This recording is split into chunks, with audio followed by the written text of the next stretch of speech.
भजन करने की सबसे सुंदर आयु क्या है जानते हो? भजन करने की, गुरु मंत्र लेने की, कंठी माला पहन करके अपना जीवन बनाने की सबसे सुंदर आयु कौन सी है? जवानी है। कौन सी है? जवानी है। याद रखना, एक बार जवानी हाथ से निकल गई, बुढ़ापे में भजन नहीं होगा। बुढ़ापा आएगा, हाथ पांव थर थर थर थर कांपेगा, तब मुंह से राम नाम नहीं निकलेगा। गांठ गांठ में गठिया का जब रोग हो जाएगा तो राम नाम अच्छा भी नहीं लगेगा, तब केवल झंडू बाम याद आएगा और कुछ नहीं आएगा। इसलिए सबसे सुंदर आयु भजन की अगर कोई है तो वह जवानी है। जवानी में ही मनुष्य बिगड़ता है और जवानी में ही मनुष्य बनता है। रही बात संसार वालों की, तो याद रखना, बच्चा जब जन्म लेता है तो यही संसार वाले, यही माता पिता, यही घर परिवार वाले कहते हैं बेटा धराधाम सत्य है।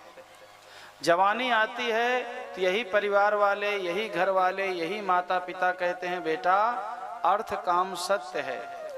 और जब पिजड़े से पंछी उड़ जाता है तब यही घर परिवार वाले कहते हैं राम नाम सत्य है, राम नाम सत्य है। भैया आप लोगों को एक बात मैं बोलूं, ना धराधाम सत्य है ना अर्थ काम सत्य है। रामानंद गिरी आपको हाथ जोड़ करके आज से ही कह रहे हैं केवल राम नाम सत्य है, राम नाम सत्य है और कुछ सत्य नहीं है, केवल राम नाम सत्य है। इसलिए राम कथा सुनने आए हो, राम तुम्हें भी बनना होगा।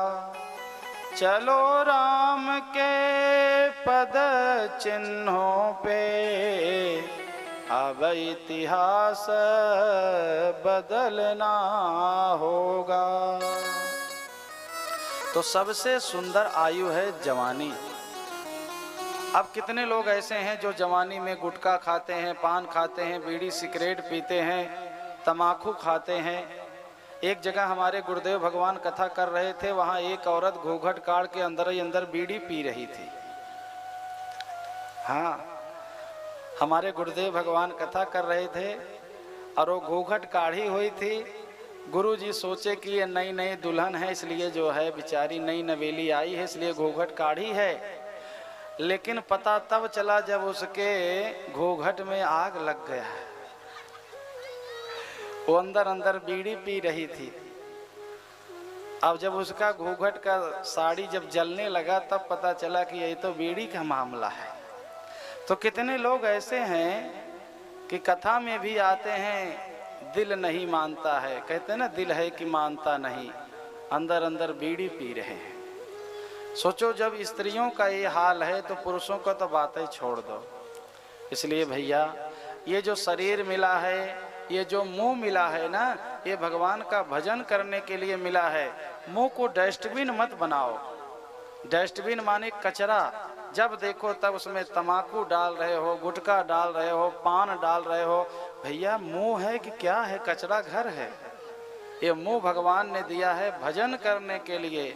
इसलिए जो जवानी में अपने जीवन को बना लिया उसका बुढ़ापा सुधर जाता है। बचपन में माँ की आवश्यकता है।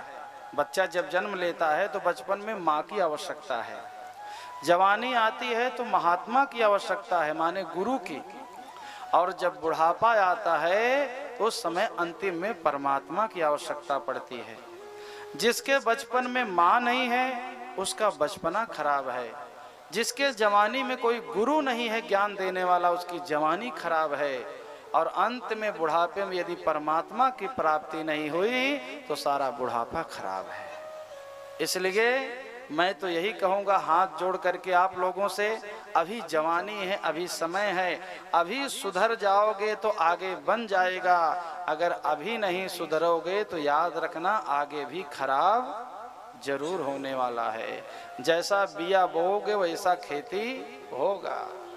श्रवण कुमार बनोगे तो श्रवण कुमार जैसे पुत्र पैदा होंगे, और श्रवण कुमार अपने पति को अगर नहीं बनाओगे तो श्रवण कुमार की आशा भी मत करना। भाई पहले अपने माँ बाप के लिए श्रवण कुमार बनो तो सही, तब उसी पत्नी से उसी परिवार में कोई नया श्रवण कुमार जन्म लेगा।